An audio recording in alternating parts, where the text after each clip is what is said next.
Good morning વિદ્યાર્થી મિત્રો। જો આપણા 7મા પ્રત્યાવર્તી વિદ્યુત પ્રવાહ એસી વિદ્યુત પ્રવાહના પ્રકરણમાં આપણે અગાઉના પ્રશ્નોમાં માત્ર અવરોધક ધરાવતા એસી પરિપથની વાત કરી કે ભાઈ ધારો કે આ કોઈ એસી વોલ્ટેજ પ્રાપ્તિ સ્થાન છે જેનો વોલ્ટેજ V બરાબર Vm સાઇન ઓમેગા ટી છે। આને વોલ્ટેજનો કંપ વિસ્તાર કહેવાય, બીજા શબ્દોમાં મહત્તમ મૂલ્ય કહેવાય મિત્રો। અને આ ઓમેગા ટીને વોલ્ટેજની કળા કહેવાય। શું કહેવાય? ઓમેગા ટીને વોલ્ટેજની એટલે કે વોલ્ટેજના સૂત્રમાં આવતી કળા કહેવાય, જ્યારે વીએમને વોલ્ટેજનો કંપ વિસ્તાર અથવા મહત્તમ મૂલ્ય કહેવાય। અહીં આપણે અવરોધક આર જોડતા હતા,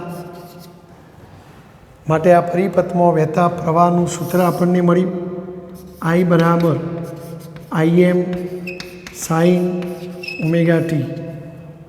મિત્રો ખરેખર એસી પ્રવાહ માટે આપણા ચોપડીમાં સ્મોલ સિમ્બોલો વાપરેલા છે, બરાબર। તો અહીં સ્મોલ આઈ, અહીં સ્મોલ Im, બરાબર। જ્યારે કુમાર પ્રકાશનમાં એમાં કેપિટલ આઈ કેપિટલ વી સિમ્બોલો વાપર્યા છે એટલે કોઈ કન્ફ્યુઝન ન થાય। અહીં આ Imની આપણે પ્રવાહનો કંપ વિસ્તાર કહેવાય, પ્રવાહનો કંપ વિસ્તાર અથવા બીજા શબ્દોમાં મહત્તમ મૂલ્ય કહેવાય। અને આ ઓમેગા ટીની પ્રવાહની કળા કહેવાય, પ્રવાહની કળા કહેવાય, કારણ કે આ પ્રવાહના સૂત્રમાં આવતી કળા છે। સામાન્ય રીતે માત્ર અવરોધક ધરાવતા પરિપથમાં વોલ્ટેજની કળા અને પ્રવાહની કળાઓ સમાન હોય છે, અને કળા સમાન હોય તો કળાનો તફાવત શૂન્ય હોય। પરંતુ જ્યારે આપણે આ પાઠની અંદર આગળ માત્ર ઇન્ડક્ટર ધરાવતો પરિપથ, માત્ર કેપેસિટર ધરાવતો પરિપથ અથવા કોઈ પરિપથમાં ઇન્ડક્ટર, કેપેસિટર, અવરોધ આ બધા જ ઘટકો શ્રેણીમાં જોડીને કોઈ એસી પરિપથ બનાવેલો હોય તો એ સંજોગોમાં વોલ્ટેજ અને પ્રવાહની કળાઓ સમાન ન પણ હોય, નથી હોતી, બંને વચ્ચે કંઈક કળાનો તફાવત હોય છે। તો એવા સંજોગોમાં આ વોલ્ટેજો અને આ પ્રવાહો વચ્ચેના કળા સંબંધોનો વ્યવસ્થિત અભ્યાસ કરવા માટે, એનું વિશ્લેષણ કરવા માટે ફેઝરોની રીત વપરાય છે। તો સૌથી પહેલાં આપણે ફેઝર એટલે શું એ પહેલાં સમજવું જોઈએ અને પછી જ આ પ્રશ્ન સમજવો જોઈએ। મેં પ્રશ્ન તો લખી દીધો છે કે ફેઝર વડે, ફેઝર એટલે ઘૂમતો સદિશ છે, એના વડે એસી પ્રવાહને વોલ્ટેજની રજૂઆત માત્ર અવરોધ ધરાવતા પરિપથ માટે હાલ સમજવાની છે।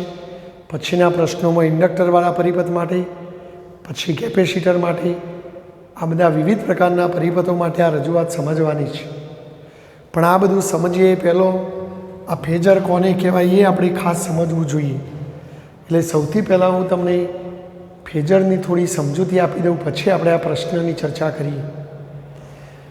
દાખલા તરીકે તમને આવું કોઈ સૂત્ર આપવામાં આવ્યું છે મિત્રો કે ભાઈ V બરાબર 5 સાઇન 60। ચલો ધારો કે આવું કોઈ સૂત્ર છે જે તમને V બરાબર Vm સાઇન ઓમેગા ટી જેવું દેખાય છે, બરાબર છે ને? જો એ ટાઈપનું લાગે છે, આ આગળના પદને સાઇનની આગળ જે સહગુણક હોય એને મહત્તમ મૂલ્ય કહેવાય। તો બોલો આ વોલ્ટેજનો કંપ વિસ્તાર, બીજા શબ્દોમાં મહત્તમ મૂલ્ય કેટલું મિત્રો? 5। અને વોલ્ટેજની કળા કેટલી? તો એ વોલ્ટેજની કળા 6T। પણ જો આ કળાના સૂત્રમાં ટી આવે છે અને ટી આવે છે એટલે સમય બદલાય તો આ પદ બદલાય, જે સમય ટી સાથે બદલાય છે।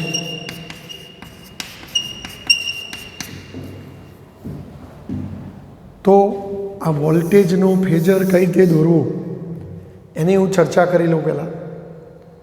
તો જો ફેઝરની રીત એવું કહે છે કે પહેલાં તમે દ્વિપારિમાણિક સમતલ દોરો.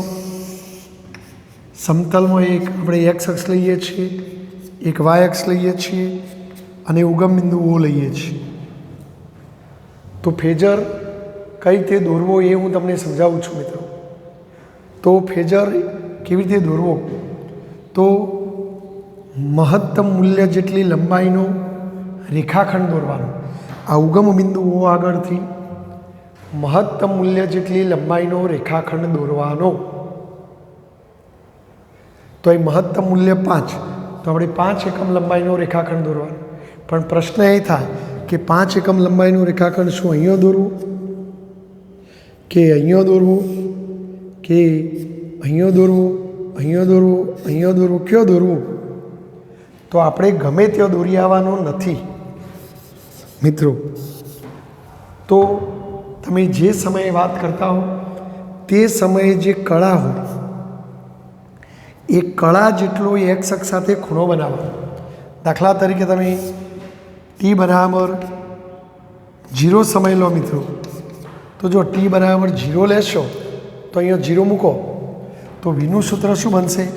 5 sin 0 આવું બનશે.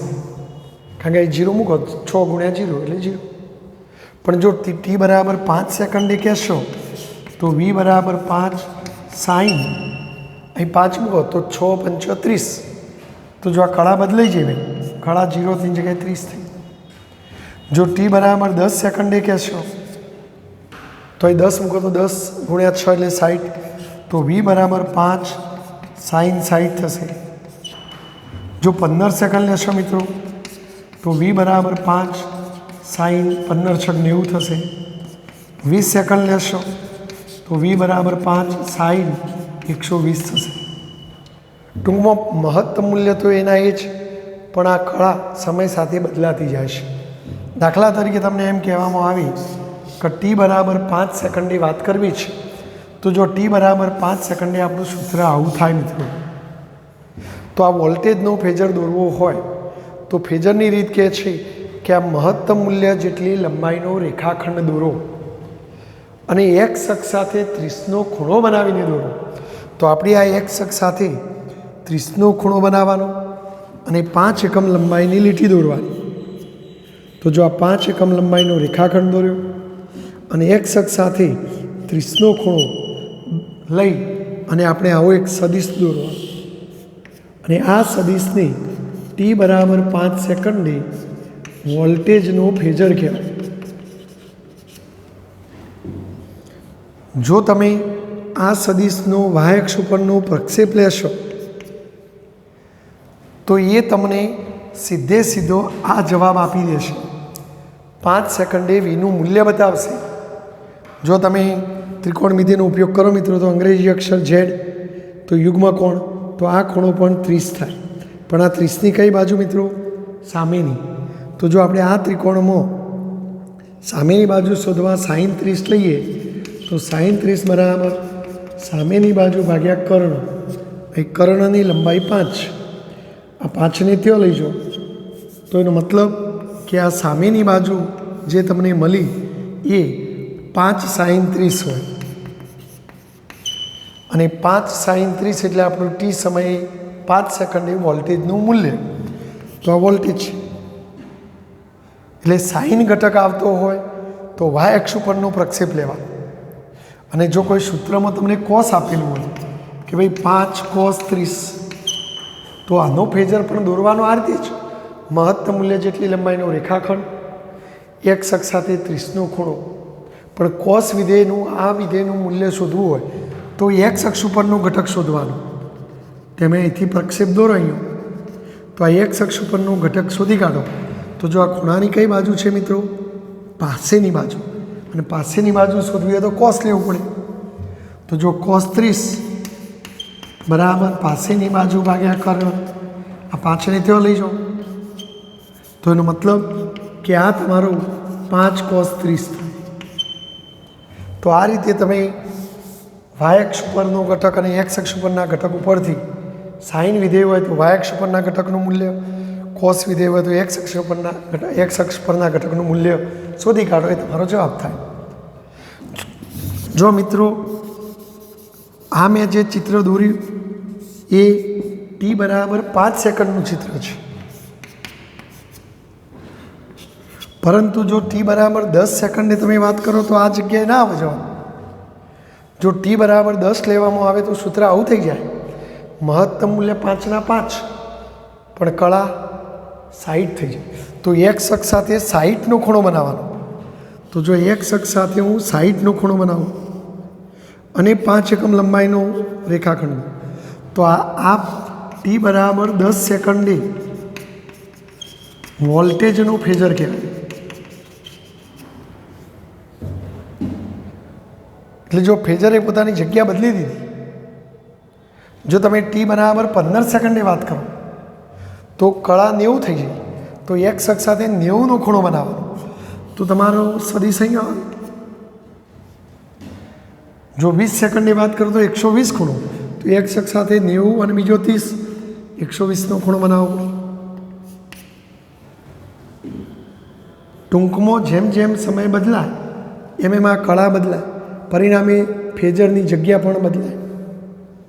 તો આ સદિશ એકના એક જગ્યાએ સ્થિર નહીં રહે, આમ ફરતો રહેશે. માટે આવા ઘૂમતા સદિશને ફેઝર કહે છે. તો ઘૂમતો સદિશ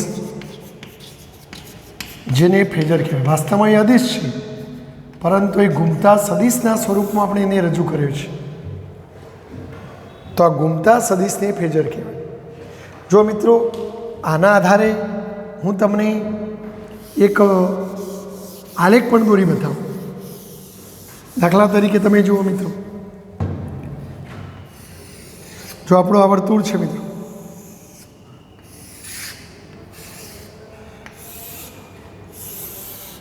જો અહીંયા હું ઓમેગા ટીની કિંમતો લઉં, જો આપણે આ પદ ઓમેગા ટી છે, v બરાબર vm સાઇન ઓમેગા ટી, અને ઓમેગા ટીની કિંમત 0, પછી 30 બરાબર.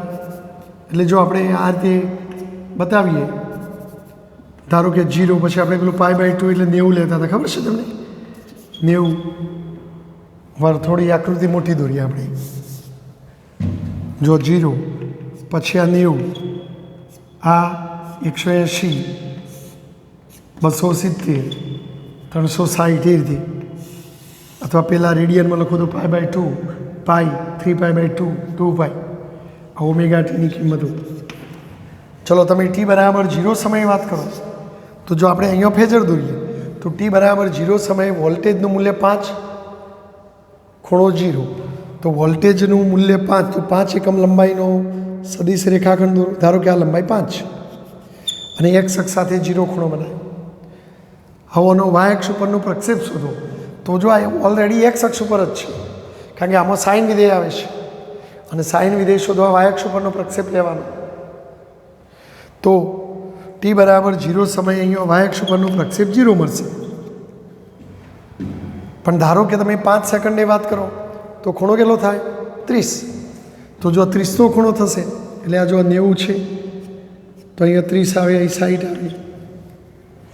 તો જો 30નો ખૂણો થશે મિત્રો, તો આપણે એક્સ અક્ષ સાથે 30નો ખૂણો બનાવવાનો, 5 એકમ લંબાઈનો રેખાખંડ દોરવાનો. પણ જો એનો વાય અક્ષ ઉપરનો પ્રક્ષેપ આટલો થાય, તો પછી આપણે અહીંયા એટલી જ લંબાઈ બતાવીશું. તો આ 30ના ખૂણે અહીંયા આ બિંદુ આવે, એટલે તમારો આલેખ આમ જાય. જો 60 કળા લેશો, 10 સેકન્ડે વાત કરો, જો આ જે જવાબ આવ્યો t બરાબર 5 સેકન્ડે જવાબ આવ્યો. હવે 10 સેકન્ડે કળા 60 થઈ જાય, તો જો આ 60 કળા કયા સમય થાય? 10 સેકન્ડે. તો પછી અહીં ફેઝર દોરવો હોય તો એક્સ અક્ષ સાથે 60નો ખૂણો દોરો. જો આ 60નો ખૂણો, 5 એકમ લંબાઈનો રેખાખંડ.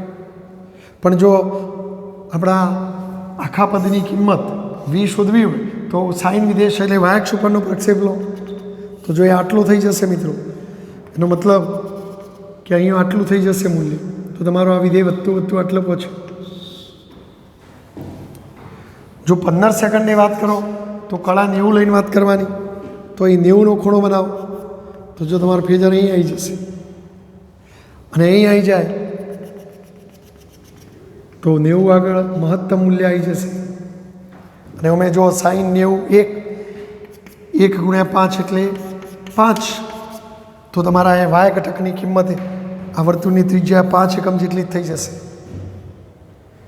જો તમે 20 સેકન્ડની વાત કરો તો 20 સેકન્ડની જો આ 90 તો અહીં 120 150 180 ખૂણો તો આપણે 120નો ખૂણો તો એક અક્ષ સાથે 120નો ખૂણો લેશો તમે તો જો આ 90 ને બીજો 30 તો તમારો ફેઝર અહીં આવી જાય. જો લંબાઈ તો 5 એકમ જ છે પણ 120નો પણ એનો વાય અક્ષ ઉપરનો પ્રક્ષેપ અહીં આવે મિત્રો તો પાછો એ લંબાઈ ઘટીને ઓછી થઈ જાય તો આ 120 આગળ ઓછી થઈ જાય. એ રીતે 150 આગળ લેશો તો ઓછી થઈ જશે. 180 લેશો ખૂણો તો પાછો એક્સ અક્ષની સમાંતર એટલે વાય ઘટક હોય જ નહીં તો વાય ઘટક 0 થઈ જાય. જો હજુ તમે આ બાજુ ખૂણો લેશો તો એ બાજુ ખૂણો લે તો વાય દિશામાં ઘટક નીચે આવી જાય તો જો નીચે ઘટક આવી જાય તો એ નીચે આવી જશે. હજુ જો ખૂણો નીચે મોટો કરશો તો વાય દિશામાં મોટો ઘટક આવશે. 270 અહીંયા આવશે. જો 270 એક્સ અક્ષ સાથે તો આ મહત્તમ મૂલ્ય જેટલી લંબાઈનો રેખાખંડ પણ જો એનો ઘટક અહીંયા છે કે આટલા આવી જશે તો આ 270 આગળ મોટું મૂલ્ય એટલે ટૂંકમાં આપણું સાઈન વિધેય આ રીતે આવતું હોય છે. તો આ એ ચિત્ર મેં તમને બતાવ્યું. હવે આ બધી બાબત ધ્યાનમાં લઈ અને આપણે આ પ્રશ્ન ભણવો છે મિત્રો. તો બોલો ફેઝર દૂર તો આવડી ગયો મિત્રો.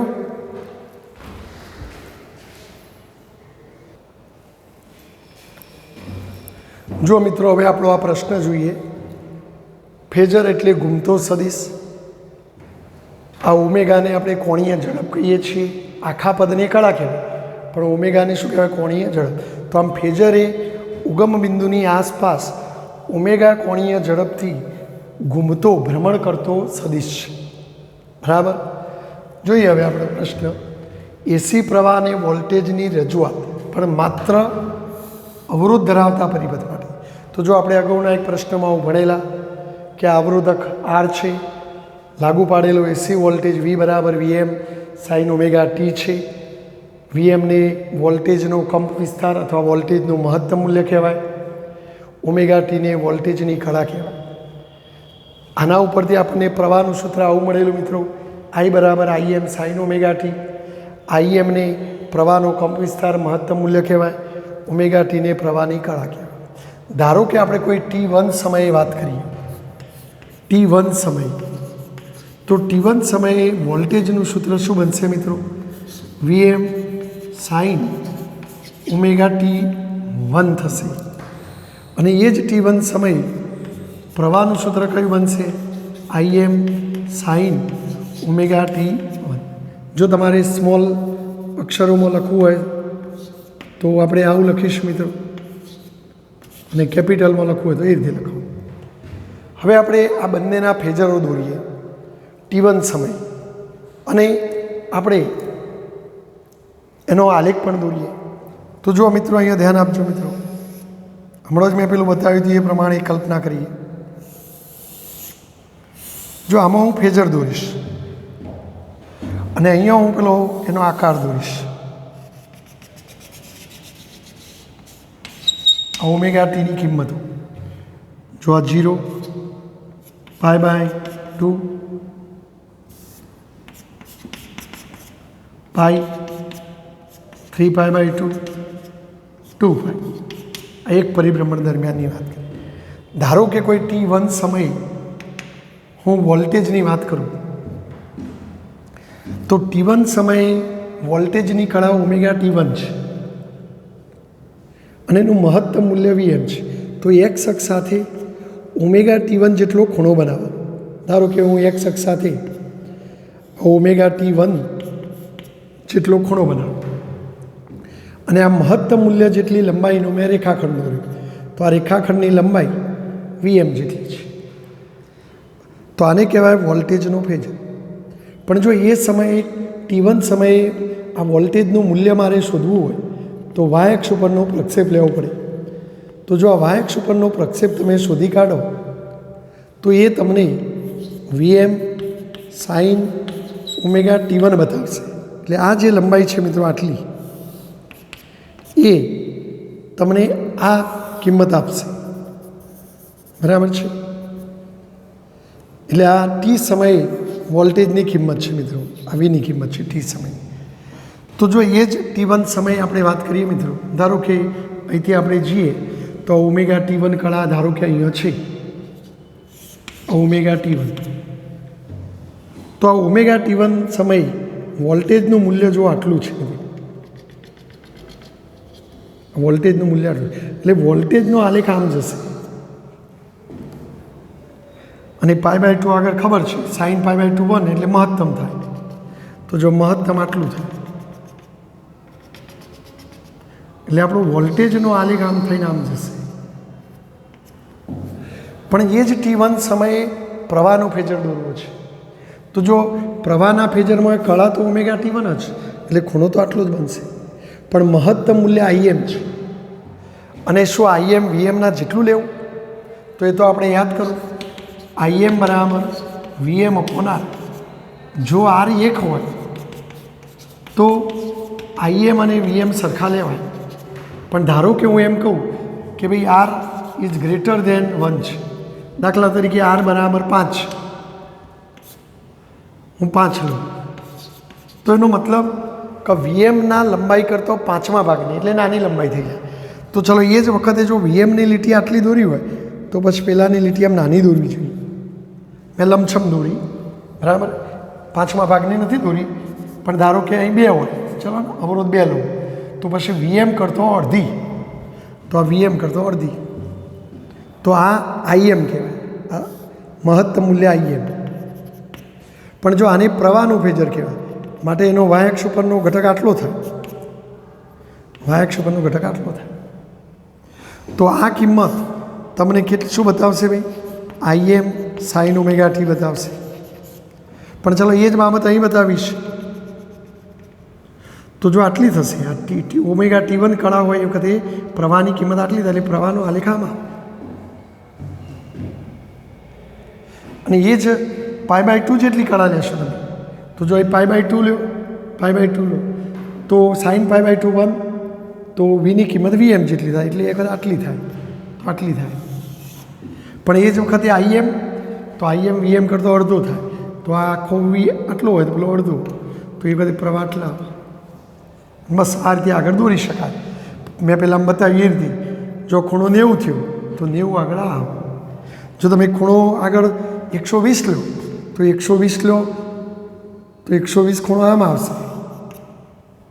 તો પછી એ વખતે વાય અક્ષ ઉપરનો ઘટક આટલો થવાનો, એટલે જે પેલો વધીને મોટો થયો તો એ નાનો થાય, તો 120ના ખૂણે નાનો થાય, એટલે વોલ્ટેજ ઘટીને નીચો આવશે, પ્રવાહ પણ ઘટીને આમ નીચો આવશે. અને 180ના ખૂણે બંને 0 થઈ જશે, તો આ 0 થશે, પેલું એ 0 થશે. 3π/2 આગળ વિરુદ્ધ દિશામાં વોલ્ટેજ મહત્તમ થાય, પણ એ જ વખતે પ્રવાહ મહત્તમ થાય, પણ એ અડધું હશે. 2π આગળ 0 0. તો આ રીતે ફેઝર એટલે ઘૂમતો સદિશ. આપણી ચોપડીમાં કોઈ એક T1 સમયે ચર્ચા કરેલી છે કે ભાઈ ચલો T1 સમયે વોલ્ટેજની કળા ઓમેગા T1 છે, તો ઓમેગા T1 સમયે વોલ્ટેજનું મૂલ્ય આટલું છે, અને આટલું એટલે આટલું, અને આટલું એટલે પછી આ ફેઝર અહીંયા આવશે ઓમેગા T1 જેટલો ખૂણો. પણ એ જ ઓમેગા T1 કળા હોય અથવા એ T1 સમયે પ્રવાહ આટલો છે, જુઓ પ્રવાહ આટલો છે. તો આ રીતે તમને ફેઝરો આકૃતિમાં દોરીને બતાવેલા છે.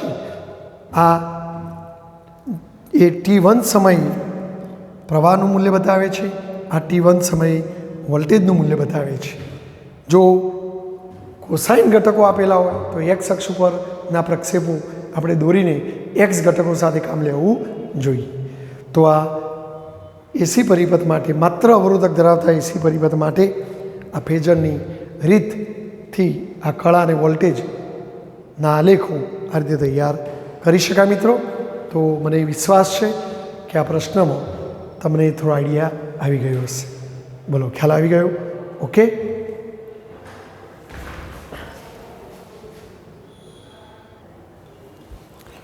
જો મિત્રો થોડી વધારાની હું ચર્ચા કરી રહ્યો છું તમારું નોલેજ વધારવા હેતુ કે તમને આવું એક વિધેય આપ્યું છે v1 બરાબર 5 cos 40 અને v2 બરાબર 7 cos 65 એ બંનેનો સરવાળો કરીને તમારે પરિણામી જવાબ લાવવો છે. તો આમ તો ગણિત એમ કહે છે કે ભાઈ v બરાબર જો v1 પ્લસ v2 તો v1ની જગ્યાએ 5 cos 40 વત્તા 7 cos 65. પણ જો આ જવાબ તમારે લાવવો હોય તો તમારી પાસે cos 40ની અને cos 65ની કિંમતો હોવી જોઈએ. સામાન્ય રીતે આપણે 30, 60, 45, 90 આવા બધા ખૂણાઓ માટે કિંમતો જાણીએ છીએ કોસની. પણ આવા અધકચરા 40, 65 ને આવા ખૂણા આપેલા હોય તો એ કિંમતો આપણને યાદ નથી હોતી. તો નેચરલ કોસાઇન જોઈએ. ધારો કે તમારી પાસે નેચરલ કોસાઇન પણ નથી તો પછી આ જવાબ ગણિતની રીતે શોધી શકાશે નહીં. તો આના માટે ફેઝરની રીત તમને મદદરૂપ થાય. જો ફેઝરની રીતે આ કામ સહેલાઈથી થઈ શકે, બે ત્રિકોણમિતીય વિધેયોનો સરવાળો ફેઝરની રીતે સહેલાઈથી થાય અને એ માટે તમારે આ બંનેના ફેઝરો દોરવાના. પણ જો એ કયું વિધેય છે મિત્રો? કોસ. અને કોસ વિધેય હોય તો એક્સ અક્ષ ઉપરના ઘટકો શોધવાના અને એક્સ અક્ષ ઉપરના ઘટકો એ તમારા આ જવાબો બને. તો જો એના માટે આપણે કઈ ટેકનિક વાપરવાની એ જુઓ તમે. જો મિત્રો એ ધ્યાન આપજો. ધારો કે આ એક્સ અક્ષ, આ એક્સ. પહેલાં હું v1નો ફેઝર દોરું અને v1નું સૂત્ર જો આ છે મિત્રો 5 cos 40 તો 5 એકમ લંબાઈનો રેખાખંડ ઉગમ બિંદુ આગળથી દોરવા અને એક્સ અક્ષ સાથે કેટલો ખૂણો બનાવવાનો? 40. તો જો આ એક્સ અક્ષ સાથે 40નો ખૂણો બનાવો, ધારો કે આગળ 40નો અને આ લીટીની લંબાઈ 5 લેવાની. તો તમે આ v1નો ફેઝર દોર્યો કહેવાય. આને v1નો ફેઝર કહેવાય. પરંતુ જો તમે એનો એક્સ અક્ષ ઉપરનો ઘટક શોધી કાઢો, આ લંબાઈ ફૂટપટ્ટીથી માપી લો તો આ લંબાઈનું મૂલ્ય આ આખી કિંમત બતાવશે. કારણ કે જો આ ખૂણાની કઈ બાજુ મિત્રો? પાસેની. એટલે cos 40 બરાબર પાસેની બાજુ ભાગ્યા કર્ણ 5. આ 5ને ત્યાં લઈ જાઓ તો એનો મતલબ કે આ લીટીની લંબાઈ 5 cos 40ના જેટલી જ હોય. તો જો તમારી પાસે કોણ માપક હોય તો કોણ માપકથી 40નો ખૂણો બનાવી દો અને ફૂટપટ્ટીથી 5 એકમ લંબાઈની લીટી દોરી દો. પછી ત્યાંથી એ પ્રક્ષેપ દોરી દો અને ફૂટપટ્ટીથી આ લંબાઈ માપી દો તો સીધો એ તમને આનો જવાબ જ મળી જાય આખો. હવે એમાં આ ઉમેરવાનું છે. તો આપણે જેમ સદીશોનો સરવાળો કરતા હતા એમ આ ફેઝર જેટલો પૂરો થયો એટલોથી ઉમેરવાનો. પણ પેલો એક્સ અક્ષ સાથે ખૂણો બનાવવાનો હોવાથી એક્સ અક્ષને સમાંતર અહીંયા હું લીટી દોરી દઉં છું. તો આ એક્સ અક્ષની દિશા. હવે એક્સ અક્ષ સાથે કેટલો ખૂણો બનાવવાનો? 65. અને કેટલી લંબાઈનો લીટી દોરવાની? 7. તો જો હું આ એક્સ અક્ષ સાથે 65નો ખૂણો બનાવું, ધારો કે આ 65 આ ખૂણો, તો જો આ એક્સ અક્ષની દિશા સાથે 65નો ખૂણો અને આ લીટીની લંબાઈ ઓના કરતાં મોટી છે 7 એકમ, બરાબર. તો આ જે દોરે આટલું એ v2નો ફેઝર છે અને આ દોરે v1નો ફેઝર છે.